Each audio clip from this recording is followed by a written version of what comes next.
El siguiente material forma parte de las conferencias del Congreso Internacional Virtual Universidad y Discapacidad, organizado en el marco del proyecto PAPIT IA 3030-20, Discapacidad y Universidad, panorama sobre docencia, investigación y gestión de las necesidades de estudiantes con discapacidad, actores, estrategias, redes y políticas. Actividad 8. Conversatorio, acciones de docencia. Modera Márgara Millán, con la participación de Camilo Salgado, de Colombia, Diana Rodríguez, de Argentina, Hugo Caicedo, de Ecuador, Sara Gutiérrez, de México y Antonia Corona, de España. En esta actividad número 8, que es un conversatorio de nuestro Congreso. Tenemos acá, pues, ni más ni menos que la presencia de varios países: Colombia, Argentina, Ecuador, España y México. Entonces, yo voy a hacer una breve presentación. Esta mesa se llama Acciones de Docencia y vamos a tener un conversatorio muy dinámico. Va a haber una primera ronda de 7 minutos, de 5 minutos, y después otras 3 rondas más de 3 minutos por participante. Y los voy a presentar a todos y les voy a ir dando el orden de entrada. Entonces, tenemos a Camilo Salgado Bocanegra, que él tiene una maestría en discapacidad e inclusión social por la Universidad de Colombia y es además licenciado de matemáticas en la Universidad del Distrito Francisco José de Caldas. Es docente y voy a abreviar un poquito la presentación para que tengamos más tiempo, ¿no? Tiene experiencia como formador en el Ministerio de Educación Nacional y en la Fundación Saldarriaga Concha. Bueno, después tenemos a Diana Rodríguez Palchevich. Ella es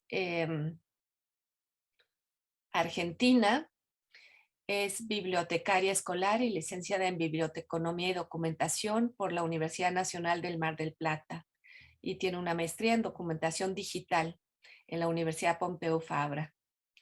Es directora de Información y Tecnologías en Servicios de Actualización Digital. Vamos a dejarlo ahí también.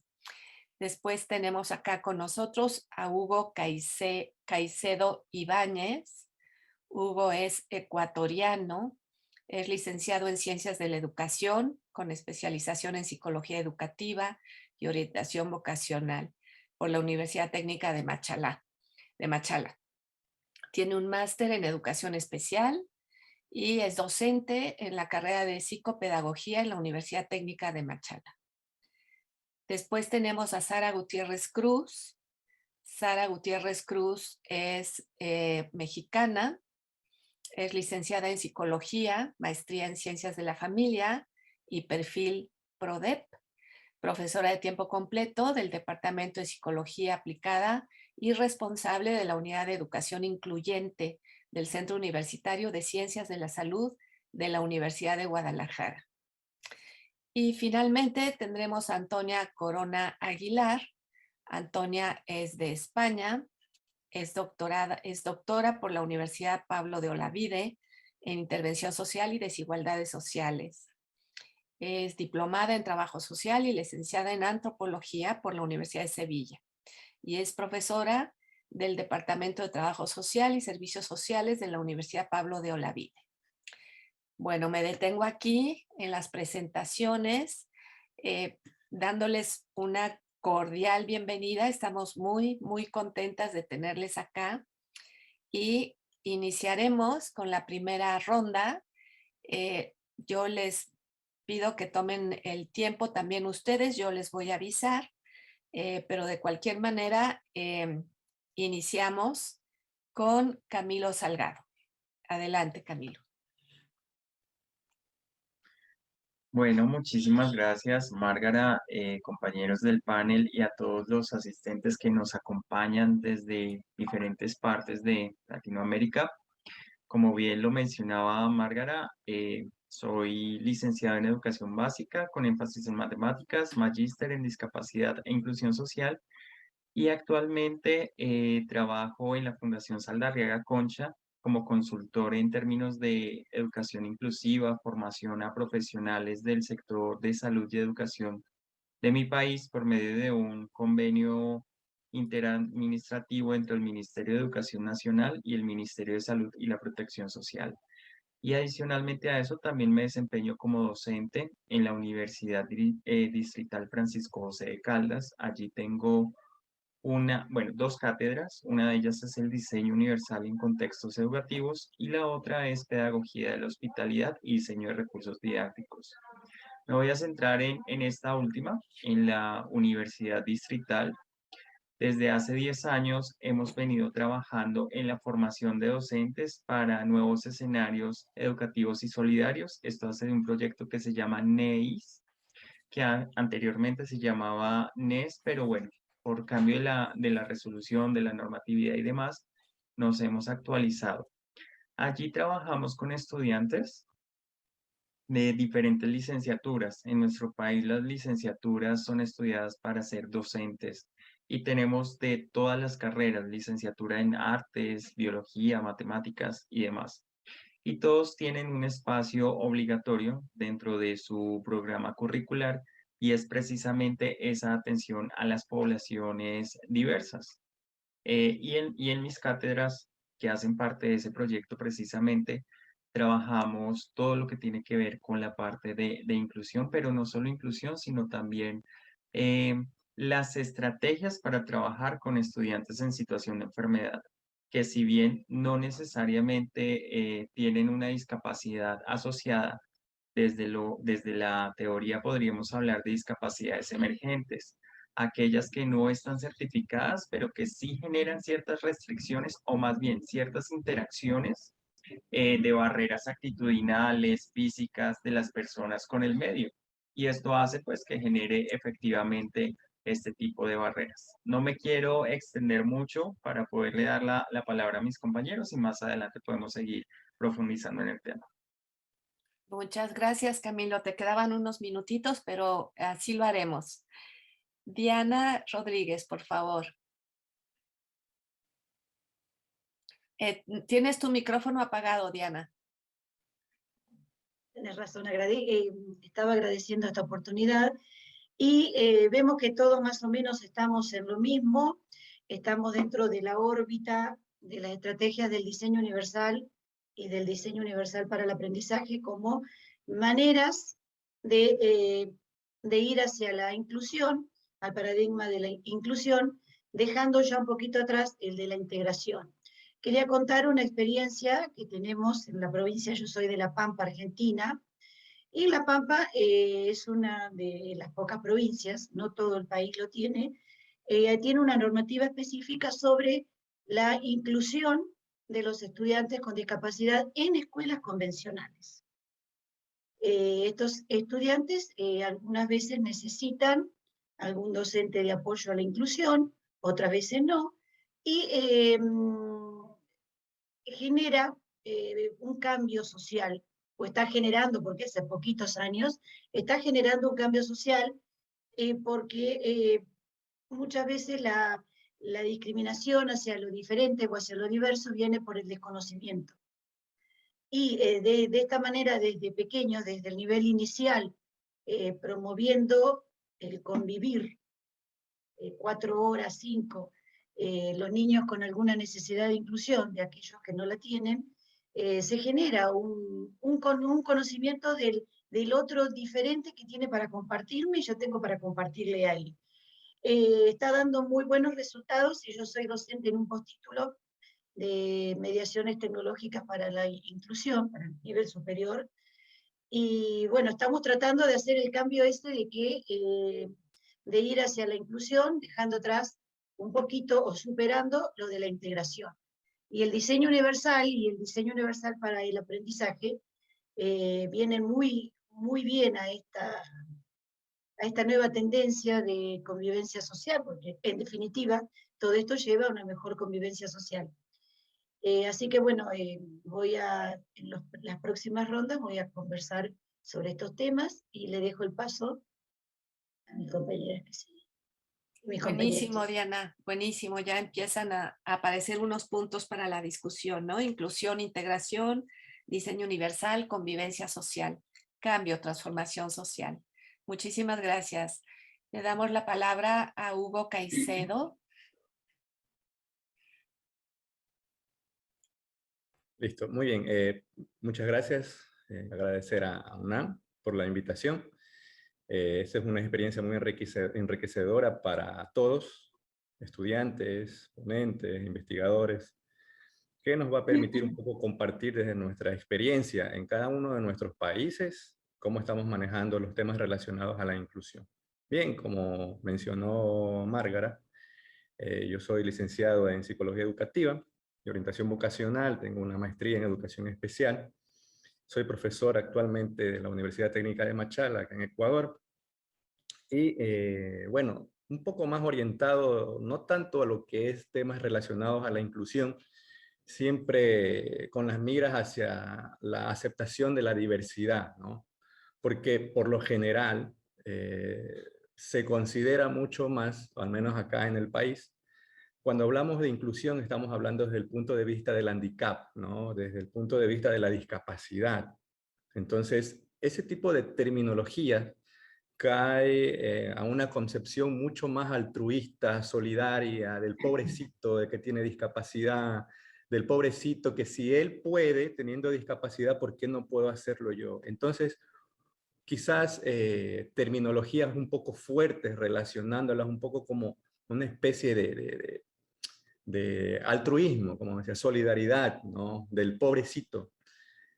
Yo al menos estoy un poco más orientado a romper esas barreras de la comunicación. Me da mucho gusto que aquí exista un intérprete de lengua de señas, porque ese, no puedo decir que sea mi fuerte, ¿no? Pero eso es un poco más mi inclinación a poder romper esas barreras de la comunicación, porque no basta con aprender lengua de señas, ya lo voy a profundizar más tarde en lo que corresponde a este conversatorio, porque es importante romper esas barreras de la comunicación dentro de los diferentes contextos, académicos, sociales, laborales, desde los primeros años de escolaridad, ¿no?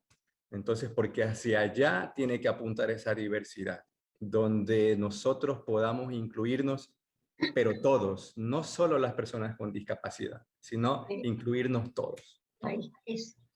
Listo, entonces, más adelante, no sé, hasta ahí voy a llegar por el momento. Agradezco nuevamente por la invitación a todos. Claro que sí, Hugo, vamos construyendo poco a poco. Muchísimas gracias. Le damos la palabra a Sara Gutiérrez. Hola, ¿qué tal? Mucho gusto, muchas gracias. Me gustaría un poquito antes de entrar en materia de lo que hacemos desde acá en el Centro Universitario de Ciencias de la Salud de la Universidad de Guadalajara. Como bien ya en la presentación decían, estoy actualmente como responsable de la Unidad de Educación Incluyente. Lo que les voy a compartir está enfocado desde lo que es educación superior, universidad. Entonces, para contextualizar un poquito de las estrategias que estamos llevando a cabo, entonces me voy a permitir comentarles sobre acciones que se han, acuerdos más bien que se han llevado ahora en este momento. Y bueno, dentro del Plan Nacional de Desarrollo del 2019-2024 se plantea garantizar que todos los mexicanos reciban una educación laica, gratuita, incluyente, pertinente y de calidad en todos los niveles y modalidades del sistema educativo nacional. Debido a lo anterior, entonces es que se ha creado un acuerdo 0402-2019 con el objetivo de que se beneficien todas las escuelas de educación básica, media superior y superior, brindándoles infraestructura adaptada, equipamiento y acciones encaminadas a la atención de los grupos vulnerables, entre ellos pues obviamente está la población con discapacidad. ¿Y esto para qué? Pues ya lo habían venido o comentando quienes me han antecedido, eliminar las barreras para el aprendizaje y la participación que se encuentran presentes en los centros educativos. Entonces, perdón, Sara, un pedido, si puedes hablar un poquito más lento para que la intérprete. Gracias. Perdón, sí, claro que sí. Una disculpa. Entonces, a escala de la Universidad de Guadalajara, el último dato que tenemos en cuanto al 2019, se registraron 2.148 estudiantes en las distintas dependencias y centros universitarios. particularmente en el Centro Universitario de Ciencias de la Salud. Se identificaron 180, de los cuales, bueno, vamos a encontrar estudiantes con discapacidad auditiva, visual, motora, psicosocial. A partir de ello, entonces, es que hemos establecido distintas estrategias desde la unidad de educación incluyente, que es en donde estoy yo ahora a cargo, pues pensamos en que una de las prioridades era que los profesores identificaran a estos estudiantes porque hay condiciones de discapacidad que no son tan evidentes como la psicosocial. Entonces, nos pusimos en contacto con Control Escolar para que nos pudieran a nosotros facilitar quiénes son esos estudiantes con alguna condición de discapacidad.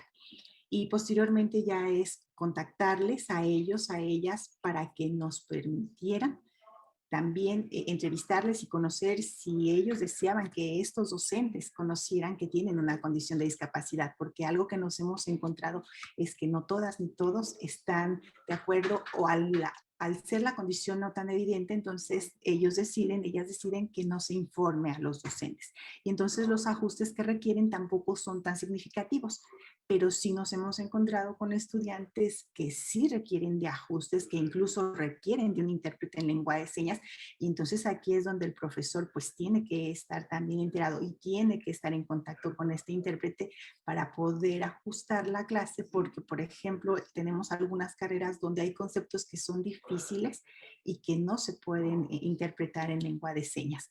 Entonces, de allí, pues es como el primer paso que nosotros tenemos acá desde la Unidad de Educación Incluyente para posteriormente ya poder acercarnos a las docentes y entonces empezar ya a trabajar con ellos y con ellas en la orientación hacia estos estudiantes que están en sus cursos. Esto se hace cada ciclo escolar que inicia para estar en contacto con estos profesores. No sé, me perdí en el tiempo, no sé si me alcance para compartir un poquito más. Quizá en la siguiente ronda, Sara, acuérdate que vamos a tener 3 rondas más, entonces ahorita apenas estamos calentando motores. Muchas gracias, Sara. Gracias. Antonia, puedes iniciar, por favor. Hola, ¿qué tal? ¿Me escucháis? Sí. Sí. Bueno, pues buenas tardes y también agradecida por darme la oportunidad de compartir esta experiencia. Lo que yo voy a presentar es una experiencia muy pequeñita que la llevé a cabo el año pasado dentro de mi asignatura, que es conocer la diversidad funcional a través del desarrollo de entrevistas desde el trabajo social. Contextualizo un poquito, yo soy docente en el grado de trabajo social y apliqué esta experiencia de innovación en una asignatura optativa de tercer curso que se llama Trabajo Social y Servicios Sociales con Personas con Discapacidad.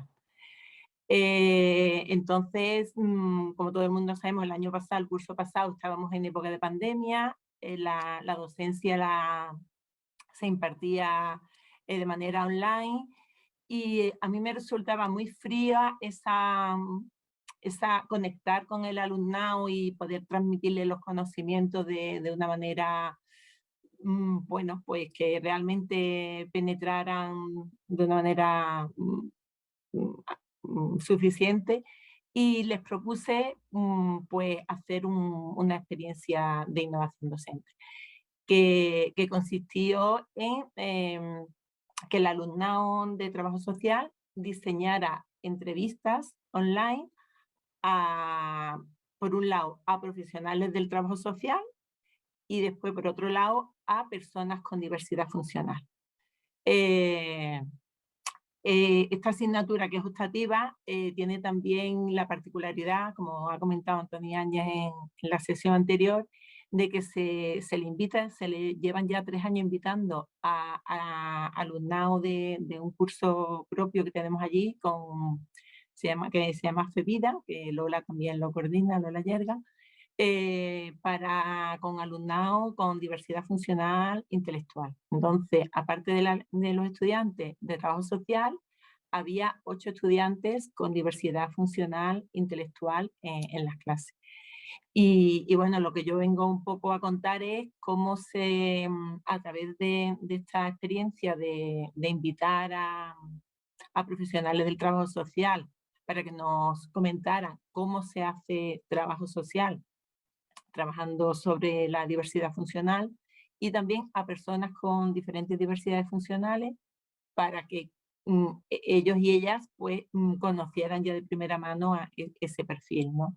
Y la idea salió bastante bien, y de hecho este año una compañera se ha sumado a la propuesta. Lo hemos presentado a la universidad como proyecto de innovación docente ya avalado por la universidad, y nos lo han concedido. Y bueno, pues más adelante entraré en detalles bueno, cuáles son los objetivos que nos propusimos y cuáles son también los que se han conseguido. Buenísimo, Antonia. Muchísimas Gracias. gracias. Bueno, entonces entramos ya en la segunda ronda. Pues vamos armando, ¿verdad? Esta mesa en relación a las experiencias y la investigación en la educación superior. Entonces, pues te escuchamos de nuevo, Camilo. Muchas gracias, Márgara. Bueno, les cuento que en este ir y devenir sería importante indicar que yo soy egresado de la universidad donde trabajo. Hace 10 años estuve en esas aulas de clase y sentí un gran interés por trabajar con los estudiantes con discapacidad visual porque habían muy pocos elementos en términos de la matemática educativa. De hecho, estuve en, en el panel anterior y me pareció muy interesante una de las propuestas que presentaron acerca desde el CINESTAP, de la enseñanza de, bueno, como de la función para personas con discapacidad visual. Estando en la universidad, entendí y me di cuenta de este interés particular que tenía, pero en ese momento no existía el proyecto NACE del que les hablé en la ronda anterior. Y esto se ha ido consolidando y se ha ido convirtiendo en un pilar muy importante, tan así que a veces los cupos son insuficientes para la demanda tan grande que hay de parte de los estudiantes. En el proyecto NACE trabajamos unas optativas donde los estudiantes, como les decía, de todas las licenciaturas pueden entrar a ellas, se pueden inscribir.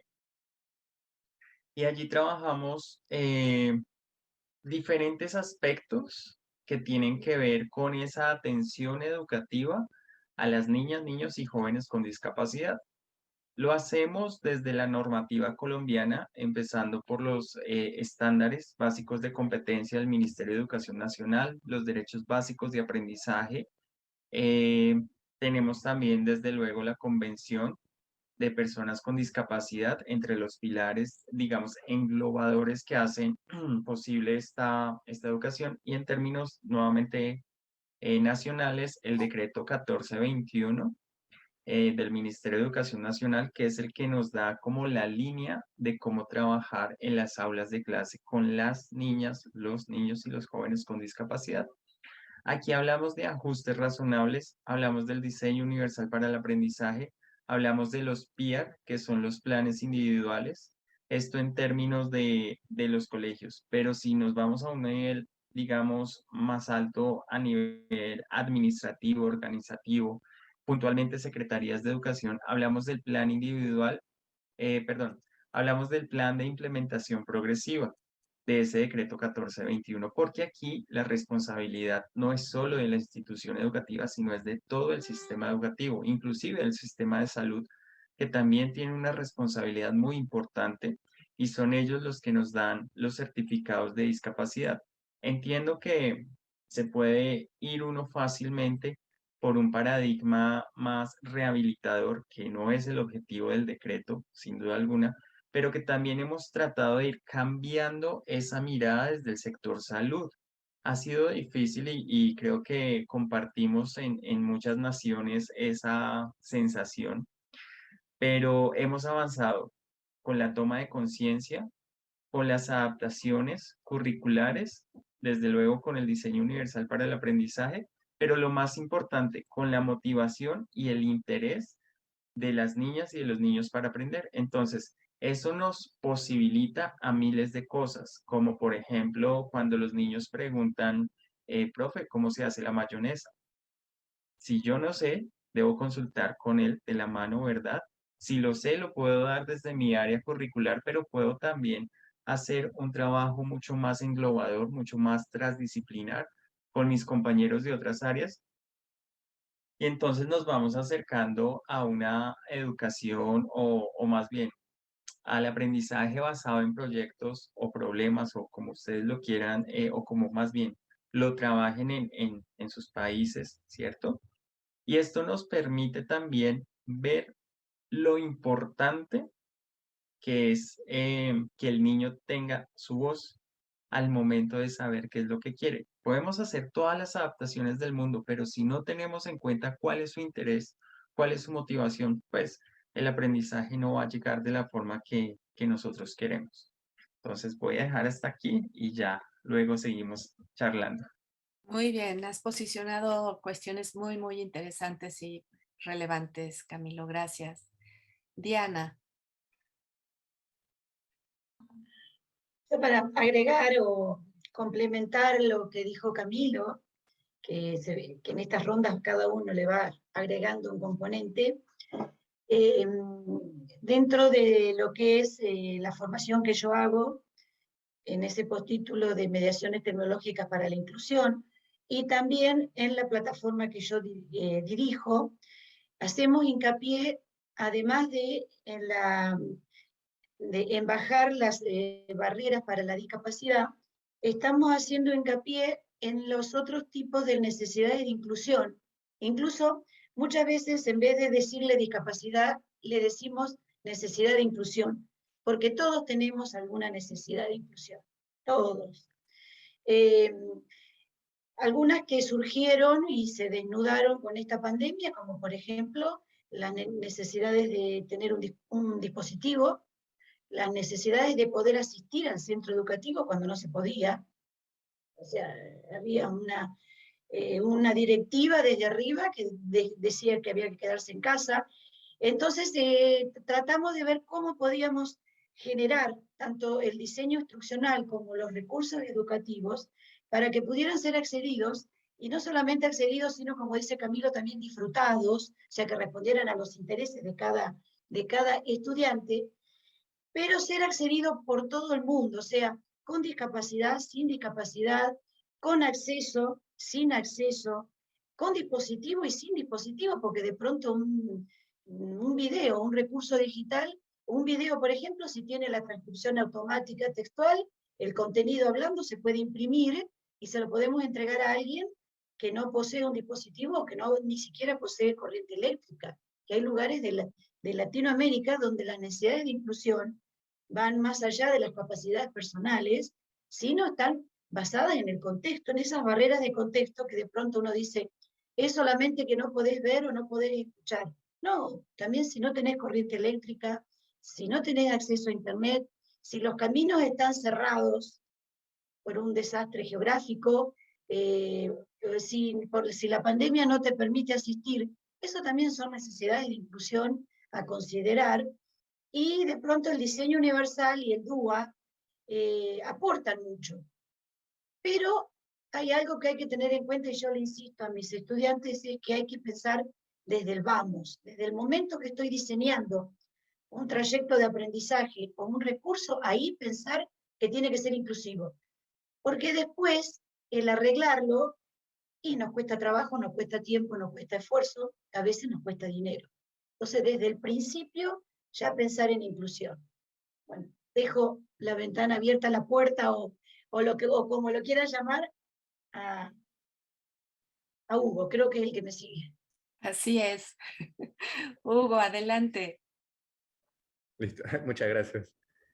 Bien, sí, desde la Universidad Técnica de Machala, desde que yo, bueno, voy a empezar un poquito con mi experiencia de cómo conocí lo que es inclusión. Desde hace muchos años atrás, creo que tenía unos 20 años, estuve en contacto con el abecedario en lengua de señas ecuatoriana, ¿ya? Entonces, ahí aprendí con unos amigos, unos compañeros de universidad, pero nosotros deletreábamos, ¿no? Entonces, sin embargo, la gente nos miraba. Entonces, tuve el contacto con un niño sordo. Entonces, él me veía, cuando yo le hacía preguntas, cómo le deletreaba, y él me decía, anda, no entiendo. ¿Ya? Entonces, comenzó a nacer mi interés. Luego, tuvimos la oportunidad de organizar, donde yo fui coordinador general del primer Congreso Nacional de Psicología y Educación para la Salud Mental desde la Universidad Técnica de Machala, y conocí a un compatriota de Camilo, Juan David Lopera, creo que es profesor de la Universidad de Antioquia. Ya, y establecimos una amistad, ¿no? Conversábamos, compartíamos experiencias por ese momento, yo como estudiante y él como docente. Y así poco a poco fui conociendo lo que es lengua de señas ecuatoriana. Tuve la oportunidad de ingresar a la universidad como docente y estuve en contacto con la Asociación Nacional de Personas Sordas del Ecuador y aprendí lengua de señas. Pero ahí me di cuenta de que no basta, o que al menos en nuestro país, no sé si en los países donde pertenecen mis compañeros, mis colegas, solamente nos quedamos en la sensibilización de lo que es inclusión, ¿no? La importancia de incluir, la importancia de las personas con discapacidad visual, auditiva, cualquier tipo de discapacidad, relacionando la diversidad, de que todos somos diferentes, pero nos quedamos en ese punto de la sensibilización, ¿no? Que no está mal, ¿no? Es correcto sensibilizar a las personas. Y ahí poco a poco se van a ir encaminando, se van abriendo los espacios, ¿no? Pero ¿qué sucede con la práctica? Yo puedo decir, es importante o es bonito aprender lengua de señas, es bonito aprender braille, ¿no? Pero hazlo.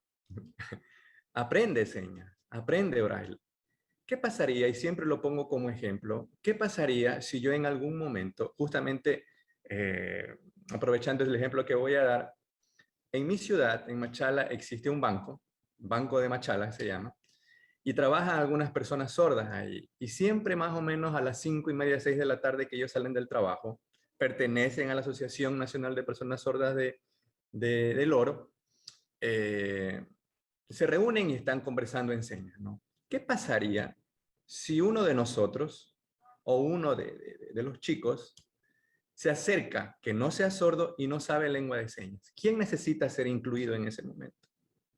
Es la persona que no es sorda, pues, porque no entiende, ¿no? No entiende lo que están conversando. Entonces, si yo hablo mucho de la importancia de la sensibilización, que qué bonito que los derechos de las personas, ¿dónde queda la práctica?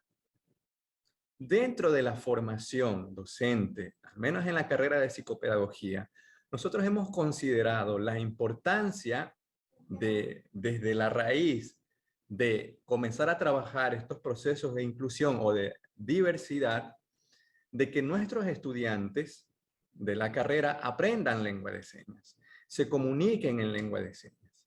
Estamos esperando de que se dé el nuevo proceso de rediseño curricular en la carrera de psicopedagogía para poder incluir esa asignatura dentro de la malla curricular y salir con un proyecto hacia el Ministerio de Educación para que dentro de las escuelas, no de formación docente nada más, sino dentro de las escuelas regulares, podamos o se pueda enseñar lengua de señas, se pueda enseñar braille, porque nosotros no sabemos en qué momento podría yo encontrarme con una persona sorda, con una persona con discapacidad visual.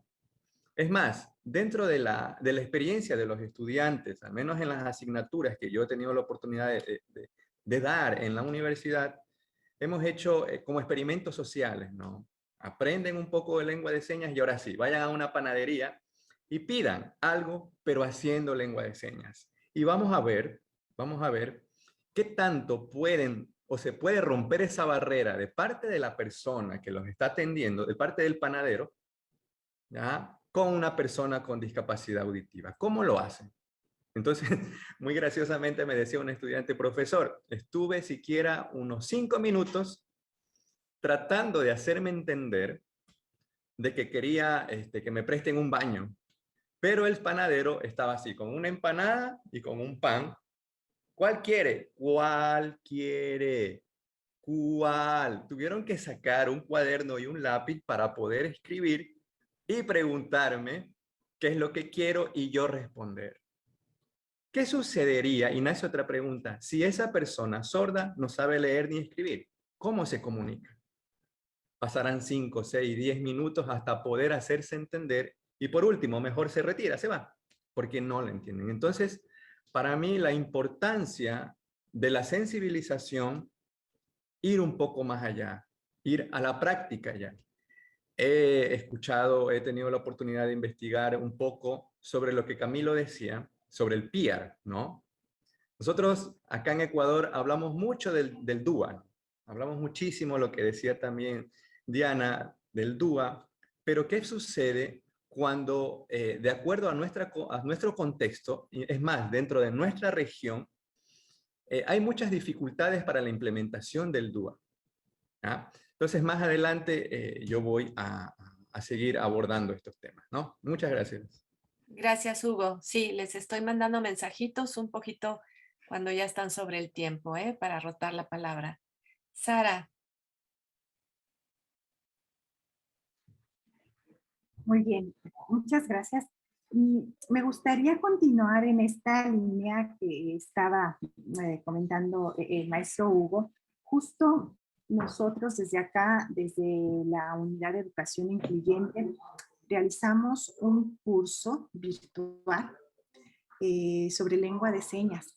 Está enfocado para profesionales de la salud, porque si también luego encontramos que es algo complicado, entonces está accesible, es un curso gratuito que pueden tomar, es autogestionable, es un curso que, vamos, en él pueden aprender conceptos básicos desde el centro universitario en donde nosotros estamos y que son muy útiles para poder comunicarse, para, si hablamos de que somos una universidad incluyente, pues esta es una estrategia que pensamos y ahí está. En esta condición, en esta discapacidad, también les quisiera compartir que tuvimos el año pasado, el antepasado, un encuentro académico intersemestral que estuvo enfocado precisamente también hacia la inclusión y en donde también se abordó el tema de la cultura sorda e inclusión. Entonces, aquí en nuestra universidad, en los últimos años, se ha trabajado de forma intersemestral en donde todas y todos los docentes nos tenemos que involucrar, tenemos que conocer sobre estrategias, pero que también tenemos que sensibilizarnos. Creo que eso sí es importante ante el ingreso de estos estudiantes, cada vez es más. Y bueno, si bien es cierto, quisiera compartirles un poquito, antes de comentarles sobre otras estrategias que llevamos a cabo y que era en lo que estaba anteriormente, pero realizamos un trabajo de investigación en colaboración con la maestría en psicología educativa y encontramos un dato que nos pareció muy importante y que justo pues nos ha llevado a establecer otras acciones y que probablemente también para ustedes sea de interés. En lo que se buscó identificar es cuál era la actitud de las profesores ante la inclusión de estudiantes con discapacidad. Y bueno, algunos de los datos que les puedo compartir es que en general encontramos que hay una actitud positiva. No obstante, en el nivel de estudios en contacto con personas con discapacidad, la comodidad al tener estudiantes con discapacidad en las aulas y la información que poseen las docentes sobre las distintas discapacidades les resultaron tener una mucho mejor relación, una actitud más abierta y también de más confianza para saber cómo actuar hacia estos y estas estudiantes. Entonces, en una de las conclusiones sobre esta investigación está que las y los docentes sí encontramos que también tienen carencias en cuanto a información de las distintas condiciones de discapacidad, que es una situación también pues importante que tenemos que considerar porque no todas ni todos tienen información, incluso desconocen algunas condiciones. Entonces, a partir de ahí, bueno, entre mayor información tengan acerca de la discapacidad, en este caso las que nos estuvieron preguntando son sensorial, motora y psíquica, pues vamos a encontrar que es una actitud mayormente positiva. Entonces de allí también nos dimos a la tarea de realizar algunas estrategias. Entre ellas ya les comentaba sobre los cursos de orientación que tenemos para las y los profesores al iniciar.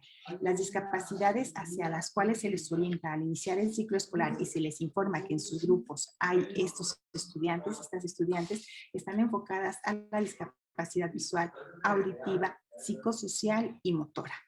Entonces, ya una vez que tenemos identificado quiénes son estudiantes, han sido virtuales ahora, anteriormente eran presenciales, buscamos a un experto o una experta en la condición de la discapacidad para que les oriente, y entonces en este espacio también los profesores conozcan, si es que no tenían conocimiento sobre esta discapacidad, pero que además también ellos tengan un espacio en donde puedan preguntar sobre las dudas que tienen.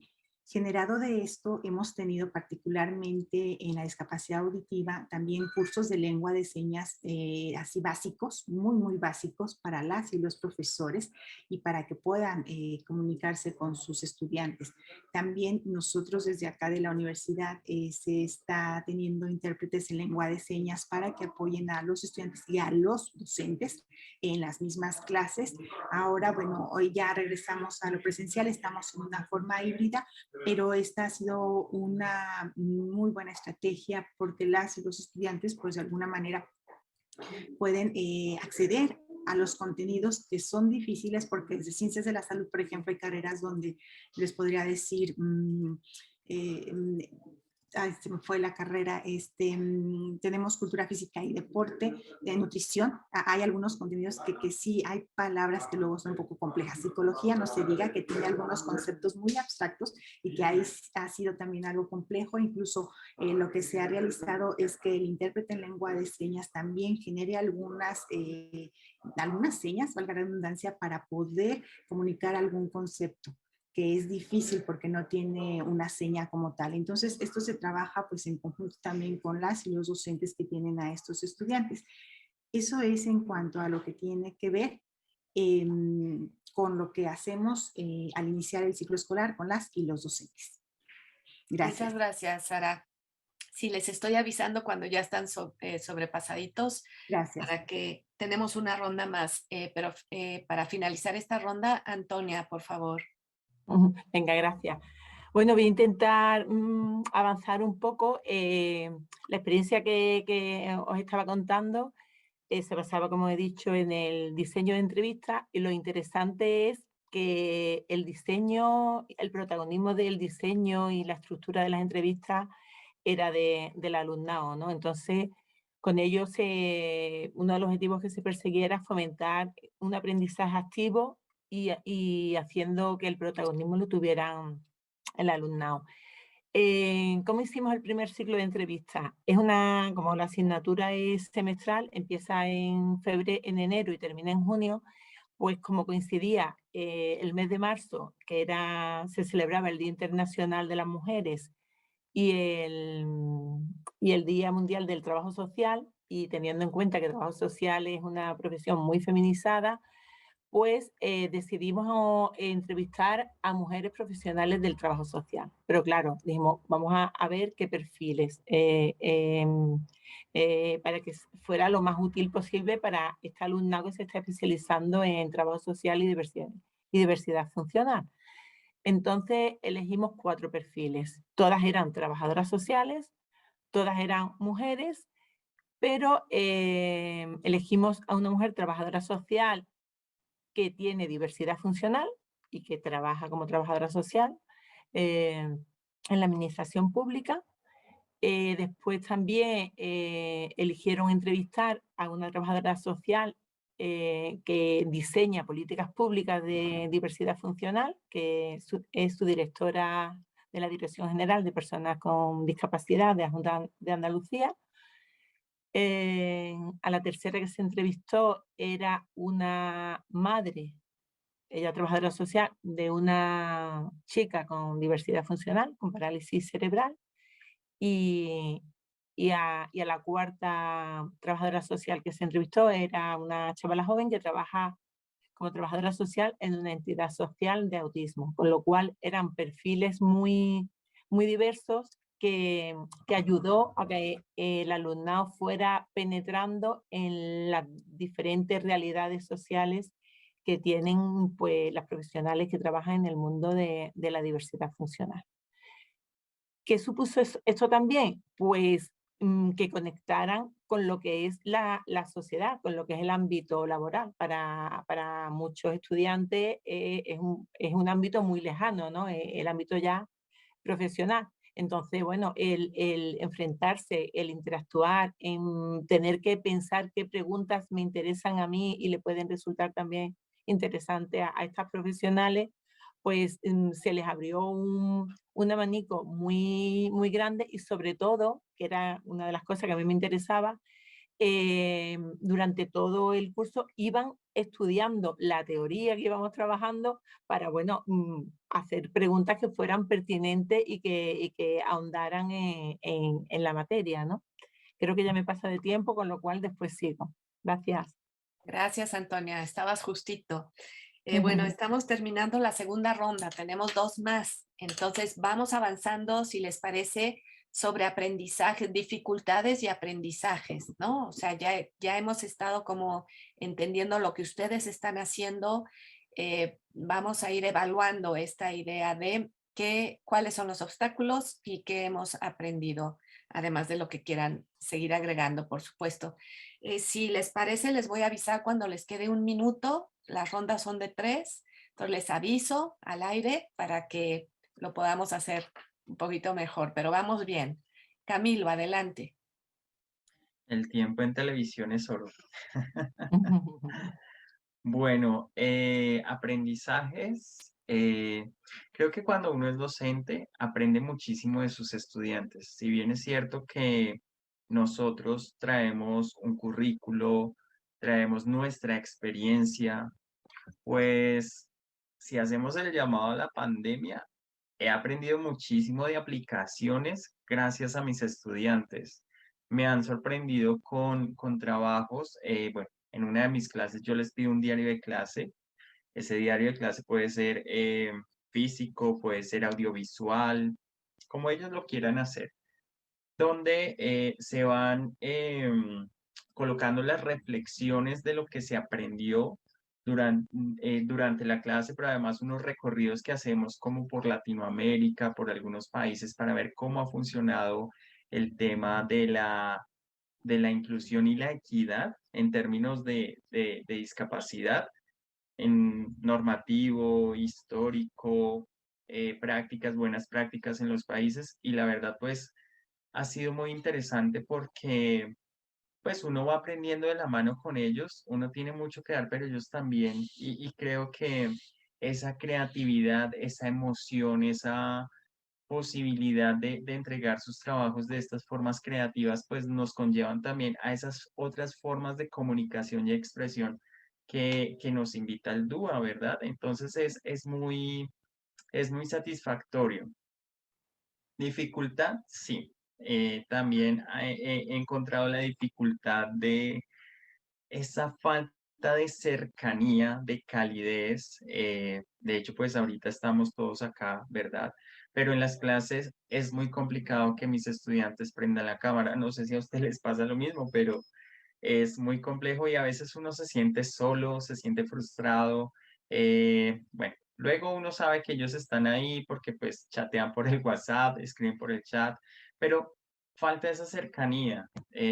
Trato de ser muy hospitalario, ¿cierto? De ofrecer pues mi espacio virtual, de poderlos acoger e invitar, pero a veces es muy difícil porque también están en su día a día, están haciendo 1000 cosas, algunos trabajan en paralelo, estudian con esta metodología tan, digamos, abrupta.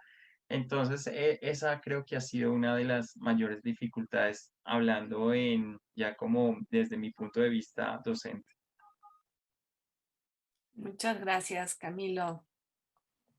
Diana. Acerca de las dificultades de aprendizaje, yo quería reflexionar sobre una nueva tendencia que cuando se habla de inclusión, se habla de accesibilidad, pero también se habla de usabilidad. Usabilidad tiene que ver con el placer que produce algo, en este caso un recurso de aprendizaje, tiene que ver con lo funcional que sea, que responde a los gustos y las preferencias.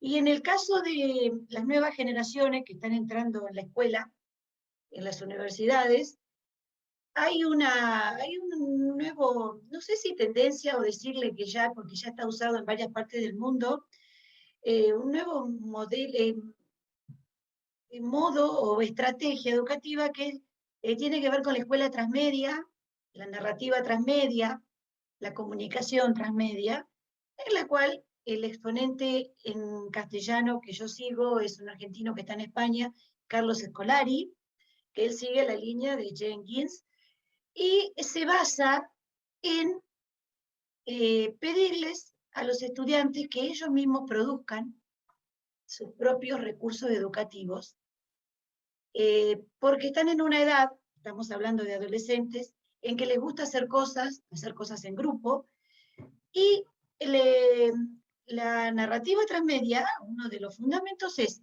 comunicar un mismo mensaje. Fíjense que también tiene que ver con la idea de las inteligencias múltiples y con el DUA. Es mandar un mismo mensaje comunicacional, por ejemplo, un mismo tema, sea de matemática, de lengua, de geografía, del área que fuere, por diferentes canales y en el lenguaje de cada canal. Se puede enviar por multimedia, por texto, se puede hacer en impreso, concurso de afiches, pero la vuelta de rosca que propone la escuela transmedia es no que el docente haga el material educativo, porque muchas veces no sabemos hacer un video, nos da vergüenza hacer un TikTok, sino pedirle a esta generación que lo haga. Y fíjense qué curioso, porque uno dice no leen, pero si vamos a hacer un proceso educativo, por ejemplo, la gesta del 25 de mayo en Argentina, le vamos a pedir que hagan un hilo en TikTok y que cada uno de ellos sea un personaje histórico de los que participó. Para hacer el hilo en TikTok, tienen que haber leído mucho. En TikTok, discúlpenme, en WhatsApp.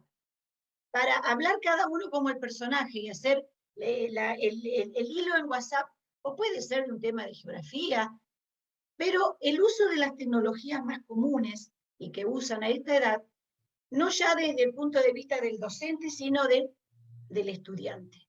Y eso puede actuar también para fijación de un tema, para aprendizaje y también como evaluación. Porque haciendo ellos la multimedia, ellos y ellas, haciendo la multimedia, ponen en práctica un montón de saberes, un montón de lecturas, un montón de aprendizajes. Así que la idea que les tiro es la escuela multimedia con la narrativa transmedia como forma de motivar y de entusiasmar y de romper esa distancia, de acercar emocionalmente a ese estudiante que está atrás de la cámara, que muchas veces, como dice Camilo, no la aprende. Buenísimo, Diana. Muchísimas gracias. Hugo. Listo, sí. Hay una parte importante frente a lo que decía Camilo y Diana. Nosotros en la Universidad Técnica de Machala hemos visto la necesidad de no solamente los estudiantes, a pesar de que el semestre anterior se hizo una capacitación, un curso de capacitación intensivo para el aprendizaje de lengua de señas de los estudiantes de la carrera de psicopedagogía. Estamos con las autoridades organizando un curso de preparación docente en lengua de señas que permita a los estudiantes sordos a romper esas barreras de la comunicación con personas oyentes y poder acceder a diferentes procesos, como por ejemplo, hay estudiantes sordos dentro de la universidad, no en la carrera, que están entrando a un proceso de titulación.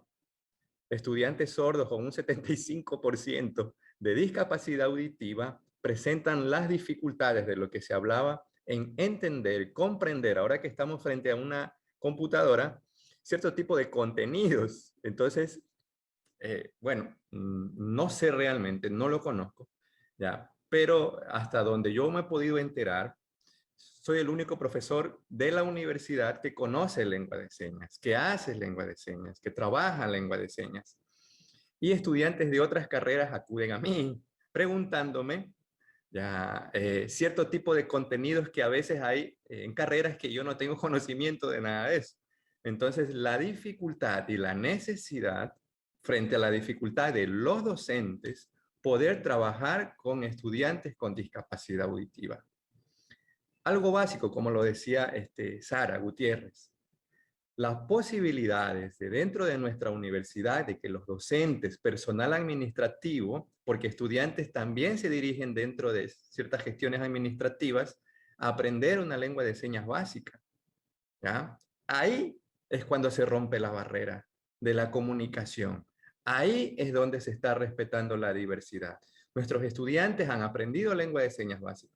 Quieren aprender mucho más, pero desde la presencialidad, ¿no? Porque resulta muy complicado, ¿no? Ya lo intentamos, había muchas personas, muchos estudiantes interesados, pero en esa interacción, como lo decía Scliar, en esa posibilidad de conversar, de estar en contacto con el otro, es la necesidad de poder aprender de la cultura, porque no solamente la lengua de señas tiene que ver con el aprendizaje de los signos, ¿no? De los símbolos, sino de la cultura e identidad de las personas sordas. Y asimismo, de parte de ellos, al momento de romper esa barrera, de los sordos aprenden de la cultura y de la identidad de las personas oyentes. Entonces, las dificultades que se han encontrado van direccionadas a esas, ¿no? A romper esas barreras que todavía no se puede, estamos intentando, es un poco complejo, ¿ya? Pero ahí vamos en ese caminar de la mano, siempre todos. Gracias, Muchísimas gracias, Hugo. Le damos la palabra a Sara, por favor. Sí, gracias. Me gustaría, bueno, decirles que hemos aprendido la importancia de continuar con la formación de los docentes, pero también de los estudiantes y personal administrativo, es decir, de toda la comunidad universitaria, la importancia que tiene en la comunicación con los estudiantes que están en alguna condición de discapacidad para conocer realmente cuáles son las necesidades que tienen en las aulas o ahora en la virtualidad y a partir de ahí entonces poder orientar a las y los profesores. Ellas son quienes nos pueden decir realmente qué necesitan para nosotros sugerir, orientar al profesor, a la profesora en cuanto a los ajustes que se necesitan. Y esto es constante, no es solamente en un momento, esto es continuo. Porque incluso pensaría, yo les comentaba, bueno, al inicio se hace esto, pero es un proceso continuo de todo el ciclo escolar. Esto nos llevó también a que propusiéramos, y continuando con lo que decía el maestro Hugo, acabamos de poner sobre la mesa que la materia de lengua de señas, que aquí está solamente ofertada para 2 carreras, se dé en todas las carreras del Centro Universitario de Ciencias de la Salud. Entonces ya ya entregamos de hecho el documento para que sea así y también hemos hecho una propuesta para que se abra la maestría en inclusión y apoyo a la diversidad. También acabamos de entregar este documento que estuvimos trabajando pues casi un año para que esto también sea un espacio de formación para todas aquellas que están trabajando por la inclusión de la diversidad. Entonces, son algunas acciones que llevamos ya de manera más específica desde la Unidad de Educación Incluyente y en colaboración con los practicantes y prestadores de servicio social, elaboramos unas guías que están enfocadas al apoyo para la docencia. En estas están enfocadas también a discapacidad auditiva, visual, motora, psicosocial y teníamos las guías para la presencialidad, pero llega la pandemia, entonces deja de haber presencial y decíamos, pues son recomendaciones que algunas no aplican, pues a trabajar sobre estas guías para la virtualidad y ahora han quedado como guías de apoyo a la docencia para un sistema híbrido. Entonces creo que esto también para las y los docentes que están poco familiarizados, que no no conocen, ahí hay aspectos muy concretos que le pueden decir que tiene que hacer con algún estudiante con discapacidad auditiva, con trastornos de Asperger. Entonces ahí pueden encontrar una guía rápida, si de momento no puede haber el contacto, a veces que no se puede coincidir y demás. Entonces son algunas de las acciones que hemos llevado. Y bueno, obstáculos, pues sigue habiendo a veces el tiempo, porque por ejemplo acá los docentes hay quienes están saturados de clases y coincidir es un poco complejo. Igual, las y los estudiantes también, que tienen un horario súper extenso. Entonces creo que ha sido uno de los obstáculos, es poder coincidir en un espacio para poder conversar, para poder estar en comunicación incluso, porque a veces también es pues por mensajes, pero es una estrategia que ha funcionado bien. Muy bien. Pues de mi parte, creo que ahorita sería lo que podría compartirles. Gracias, Sara. Muy bien, muchísimas gracias. Y justo bien en el tiempo también. Antonia. Bueno, voy a procurar ajustarme y bueno, escuchando a Diana, pues me ha venido pues, a la mente realmente que los aprendizajes fundamentales que ha tenido esta experiencia es aprovechar de lo virtual, que al mismo tiempo era un obstáculo porque pues impedía pues el contacto presencial, el contacto físico, sobre todo la experiencia esta de asignatura inclusiva de estudiantes de trabajo social y estudiantes de universidad funcional e intelectual que se veían pues a través de la pantalla, pero cuando hay un contacto presencial es bueno, muchísimo más rico. Pero lo que está diciendo el aprendizaje ha sido el aprovechar esta enseñanza virtual, online, para hacer las entrevistas, grabarlas, después pasarlas a un canal de YouTube que se utilicen como píldora docentes. Y otra oportunidad que se nos dio es que como era virtual, en las entrevistas eran online, se diseñaron carteles, el alumnado diseñó carteles y se les dio difusión y se apuntaban a la actividad de la entrevista pues personas, miembros de la comunidad, de otras universidades, estudiantes, me acuerdo incluso de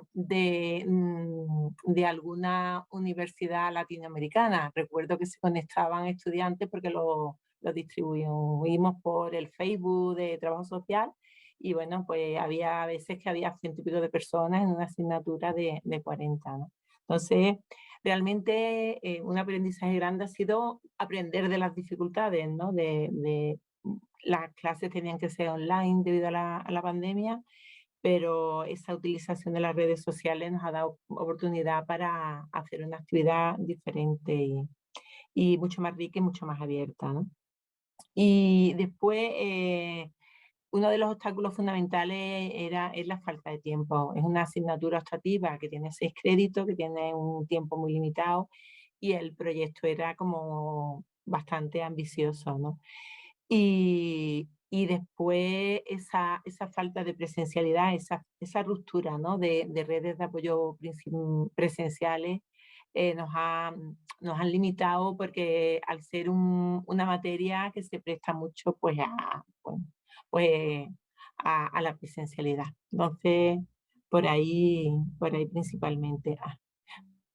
Bueno, y no sé si no he comentado lo importante de la estrategia de mentoring y de acompañamiento del alumnado de trabajo social con el alumnado de diversidad funcional, que claro, no podía ser presencial, pero bueno, no tardaron ni un minuto en intercambiarse los números de teléfono, el WhatsApp, de aprender a manejar pues el Zoom o el Meet para hacer reuniones virtuales y ir organizando las entrevistas. Y la verdad es que eso pues, fue también un avance en estrategias de aprendizaje que lo presencial no lo hubiera permitido. Y ya, después continúo. Buenísimo, Gracias. Antonia. Nos quedamos con esto de aprender de las dificultades, ¿verdad? Vamos a hacer una ronda más muy chiquita para poder dar tiempo a quienes nos están escuchando de poner preguntas específicas en el chat, ¿ok? Entonces, solamente una conclusión breve de cada uno y una de ustedes, ¿de acuerdo? Camilo, adelante.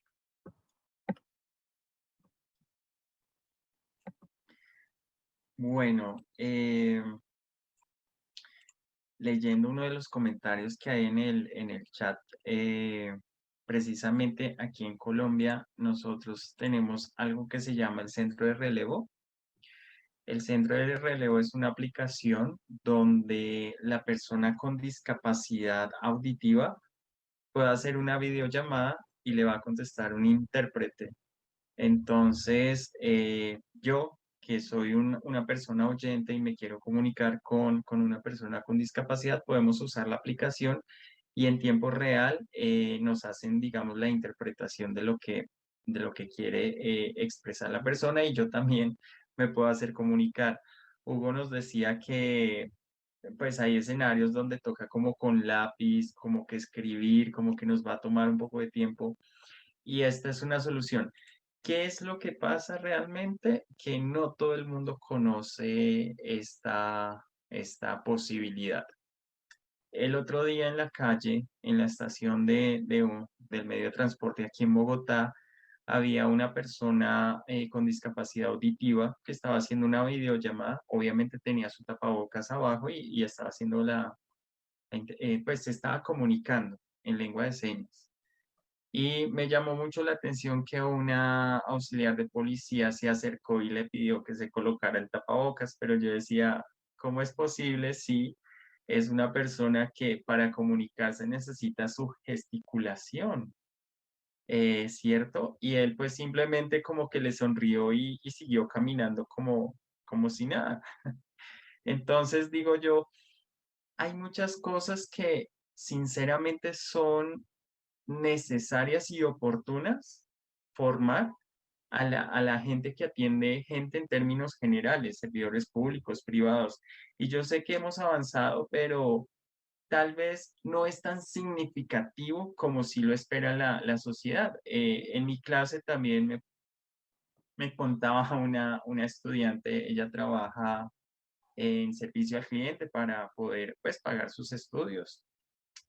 Y un día llegó una señora con discapacidad auditiva y ella tenía nociones porque vio una electiva de lengua de señas, entonces la señora como que le decía, gracias, gracias de verdad porque usted me entiende.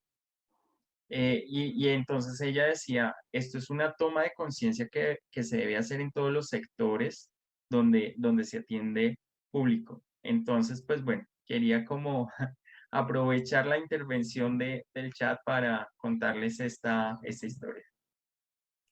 Muchísimas gracias, Camilo. Diana. Yo voy a ser muy cortita porque hemos hablado y hemos aportado muchísimo en este poquito rato de esta mesa. Pero voy a deciros algo que me ha servido a mí y que les aconsejo a mis estudiantes, es de aprovechar todo lo que tenemos adelante. No quedarnos con lo que aprendimos cuando hicimos la carrera o con lo que nos enseñaron. ¿Qué es todo lo que tenemos adelante? Es lo que la persona con y sin discapacidad está utilizando para comunicarse. Saber que está utilizando, por ejemplo, si yo veo que está utilizando una aplicación móvil nueva que es útil, experimentarla. Hacernos un café o un mate si estamos en Argentina, en Uruguay, dedicarnos a explorar el kiosco de aplicaciones del celular, porque como yo puse en el chat, hay muchísimas aplicaciones que la gente está utilizando, la gente que tiene necesidades de inclusión que está utilizando, hay muchísimas aplicaciones gratuitas que se pueden utilizar sin conexión a internet. Eso es lo interesante, porque hay lugares donde la conexión se pueden utilizar sin conexión y que abren un espacio de comunicación muy importante para las personas que necesitan comunicarse y no lo pueden hacer con fluidez como nosotros. Así que mi sugerencia es que estemos con la mente abierta y que miremos cómo están haciendo otras personas y experimentemos y exploremos. Porque por ahí a algunas personas les resulta más fácil una aplicación móvil, a otras les resulta más fácil la lengua de señas, a otras les resulta más fácil un libro en diseño líquido y a otros en braille. Pero si nosotros experimentamos y probamos, vamos a darnos cuenta que la amplitud es tan grande que solamente hace falta la mente abierta a decir, sí, yo aprendí braille, en su momento aprendí braille, pero veo que hoy es más fácil un ebook con un diseño líquido o un audiobook. ¿Por qué tengo que quedarme con el braille cuando hoy tengo un aparatito que me lee los libros? Entonces, mente abierta y explorar. Eso serían las únicas dos aportes.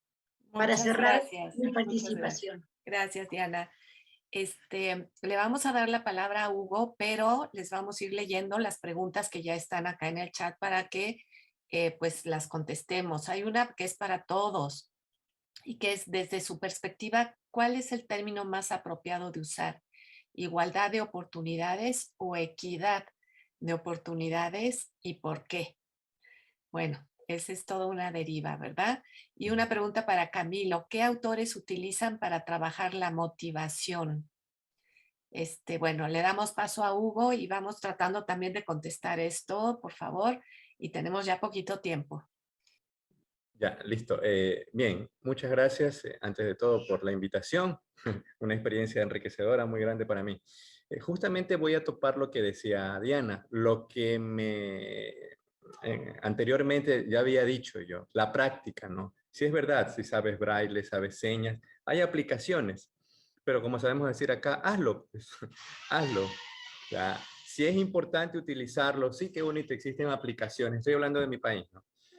Pero hazlo, usa las aplicaciones, ya, involúcrate realmente en esos procesos de diversidad, involúcrate. No solamente caigamos en esa sensibilización de lo que decía al principio, ¿no? Qué bonito, que hay que ayudarles, que hay que incluirlos. Practiquemos, pues, no solamente las personas con discapacidad, todos tenemos necesidades, existe una gran diversidad. Si vamos a incluirnos, incluyámonos todos, aprendamos, conozcamos al otro. No le exijamos culturalizarse, sino nosotros aprendamos de su cultura, las necesidades.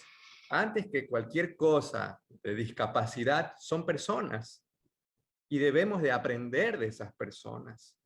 Nosotros también somos seres humanos y dentro de esa humanidad tenemos también la posibilidad de crecer y de trascender, como lo decía en algún momento Maslow, trascender como seres humanos, ¿no? Frente a la pregunta que mencionaba sobre la igualdad, aprovecho también este tiempito para poder responderla desde mi perspectiva. Para mí, igualdad de oportunidades, pero no desde el punto de vista del fin, de algún momento vamos a llegar a ser iguales, no, sino desde el punto de vista de partida que tenemos nosotros dentro de esa igualdad, poder tener esos espacios para poder compartir con los demás. Conozcamos su identidad y su cultura. Gracias. Gracias, muchas gracias, Hugo. Sara. Claro, gracias. Sí, bueno, para concluir me gustaría decir que escuchando a todas mis compañeras y compañeros, es importante continuar con acciones que nos lleven a la inclusión de esta población. Concuerdo con lo que dice el doctor Hugo, no basta con sensibilizar, sino hay que actuar. O sea, realmente tenemos que llevar esto a la práctica, tenemos que reflejar que realmente estamos sensibilizados, ¿por qué no decirlo así?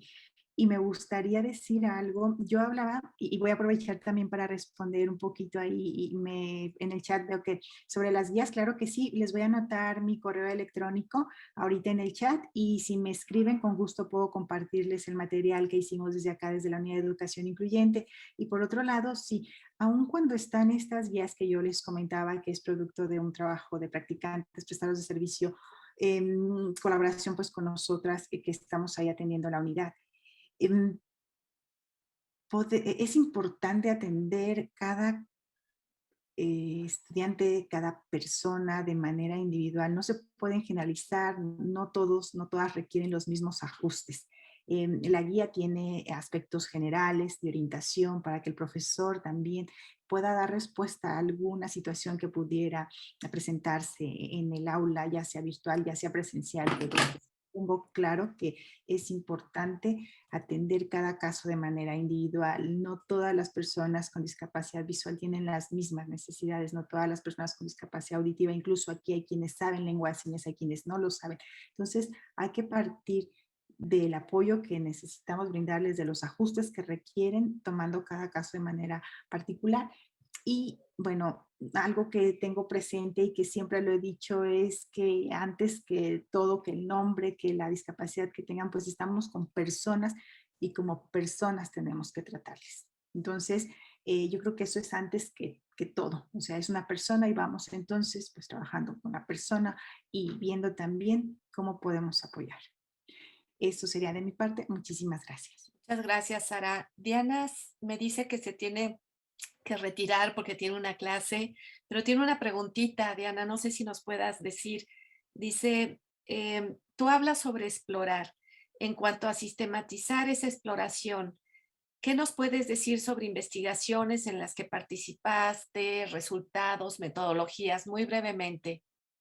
Bueno, yo hablo de explorar en el sentido de más informal, pero que se va actualizando más seguido, explorar las aplicaciones que vamos viendo que utilizan las personas que tienen necesidades a nuestro alrededor y evaluarlas según las críticas que tengan, los comentarios en las redes sociales, según sus propias experiencias y lo más importante, según nuestra propia experiencia.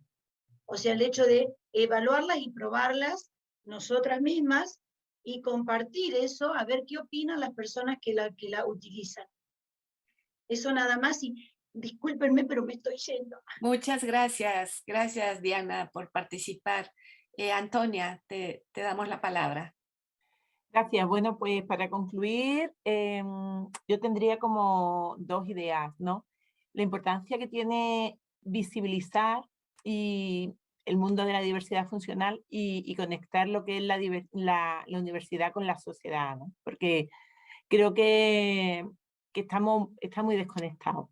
Y entonces, pues, creo que la experiencia docente que yo traigo hoy aquí sirvió para conectar al alumnado con esas profesionales, al alumnado también en el segundo ciclo de conferencias, que no le he podido exponer, con personas, hombres y mujeres, con diversidad funcional de diferentes tipos, desde mental, parálisis cerebral, física y tal. Y entonces la visibilización yo creo que es fundamental porque eso ayuda a conocer realidades que están todavía nos situamos mucho en el mundo de la diversidad funcional de la discapacidad en los paradigmas tradicionales, ¿no? Y después, por otro lado, como conclusión también, haber conseguido el carácter protagónico del alumnado y de los chicos y de las chicas con diversidad funcional. Me parece muy importante que las voces que se escuchen sean principalmente sus voces y sus discursos y sus análisis, ¿no? Porque, bueno, el profesorado somos meros conectores, ¿no? de esos discursos y de esos saberes ecológicos que diría Boaventura dos Santos, ¿no? Y bueno, apertura a lo nuevo. Creo que es un ámbito tan rico, tan diverso, que tenemos que tener como unas gafas de amplio alcance para abrirnos a las nuevas posibilidades de aprendizaje. Y ya está. Gracias. Bueno, y sobre con qué concepto, con qué idea me quedo, igualdad de oportunidades o equidad de oportunidades. Yo creo que la igualdad y la equidad son conceptos complementarios que no son iguales, pero si hablamos, por ejemplo, de igualdad de oportunidades, hay que hablar ineludiblemente o al mismo tiempo de acciones positivas para conseguir esa igualdad de oportunidades, para que realmente se dé la equidad.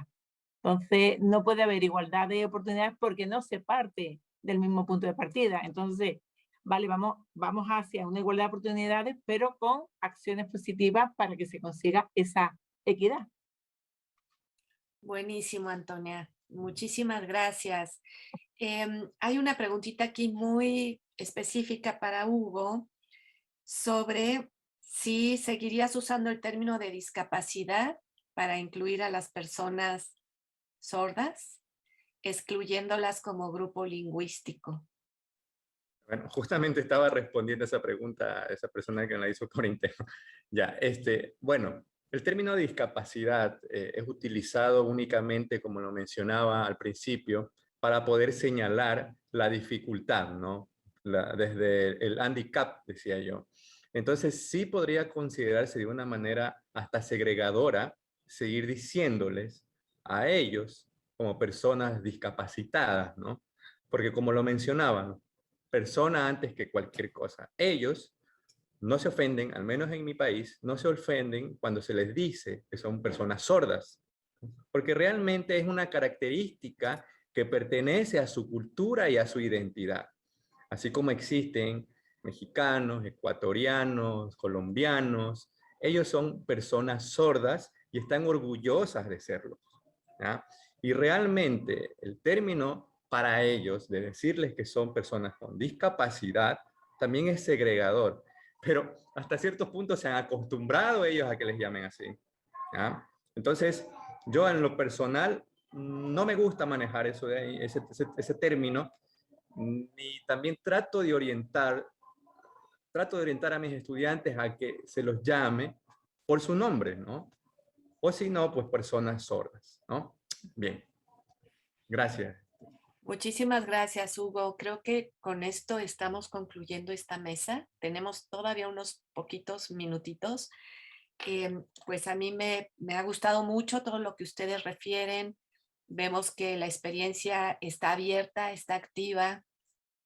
Me ha gustado mucho cómo Antonia posiciona pues esto de que aprendemos, todos ustedes nos dicen aprendemos de estas diferencias, aprendemos de estas personas y tenemos que llevar ese aprendizaje a la comunicación, no solo dentro de la universidad, ¿verdad? Y no solo en la educación superior, sino en la sociedad en general. Entonces, pues yo les agradezco muchísimo su participación. Aquí ya pusieron, todos los ponentes pusieron sus contactos muy generosamente para que nuestros asistentes puedan seguir preguntándoles cosas. Me congratula también tener experiencias tan diversas y de países tan distantes. Pues yo te quería preguntar a ti especialmente, Hugo, porque Ecuador es como muy famoso con esto de la inclusión de la discapacidad y qué tanto tú realmente piensas que hay un modelo ahí como muy sui generis y tal. Has dicho algunas cosas, sobre todo referente a alguna de las comunidades, pero en general como Estado, ¿tú crees que, o esta podría ser una pregunta quizá para terminar, como cómo sentimos las políticas em, de nuestros estados, de nuestros gobiernos en términos de la discapacidad? Bueno, sí, muchas gracias. No pensé que me iban a preguntar a mí, pero bueno, en nuestro país tuvo la oportunidad desde el año 2007 contar con un gobierno que dio mucha valía y mucho respeto a los derechos de las personas con discapacidad. Entonces, dentro de este mandato, de este periodo, se trabajó mucho en relación a las políticas, no solamente dentro de un contexto laboral, ¿no? Ahora existe como derecho y obligación de las empresas públicas y privadas de contratar a personas con discapacidad, que me gustaría en algún momento no viéndolos, nosotros decimos aquí percheros, aquellos que van ubicando los alimentos en un supermercado, sino, por ejemplo, en una caja cobrando, ¿no? O haciendo otro tipo de actividades. Entonces, ese respeto a los derechos en todos los contextos nos ha permitido, nos falta mucho también, yo admiro mucho el trabajo de Colombia, de España, de México, ¿ya? Pero nos falta todavía, pero poco a poco vamos tratando de romper ese paradigma del no puede, del pobrecito no puede, ¿no? Sino vamos todos juntos a poder, ¿no? Vamos a poder, ¿no? Es mucho más, yo creo que eso ha sido un puntal muy grande y específico para poder trabajar nosotros diversidad aquí en el país. Buenísimo, pasar de la conmiseración, ¿verdad? Al aprendizaje conjunto. Muy bien. Bueno, pues sí, creo que concluimos. Estamos justo en el tiempo. Me ha dado muchísimo gusto poder moderar esta mesa y conocerles. Y les recuerdo a todos que nos vamos a la siguiente con el enlace que ya tenemos para la última, me parece que ya es la última actividad del Congreso, ¿verdad? No sé si alguien Sí. quiera decir algo más. Patricia, si estás por Sí, ahí. es la última actividad en la que inicia del día de hoy, así que ya tienen los enlaces, cerramos esta plataforma y abrimos la otra. Muchísimas gracias a todos y todas quienes nos acompañaron en esta mesa. El contenido de este material es propiedad del proyecto PAPIT IA 3030-20 de la UNAM. El uso de imágenes, fragmentos de videos y demás material que sea objeto de protección de los derechos de autor será sin fines de lucro y exclusivamente para fines educativos e informativos, dando los créditos correspondientes.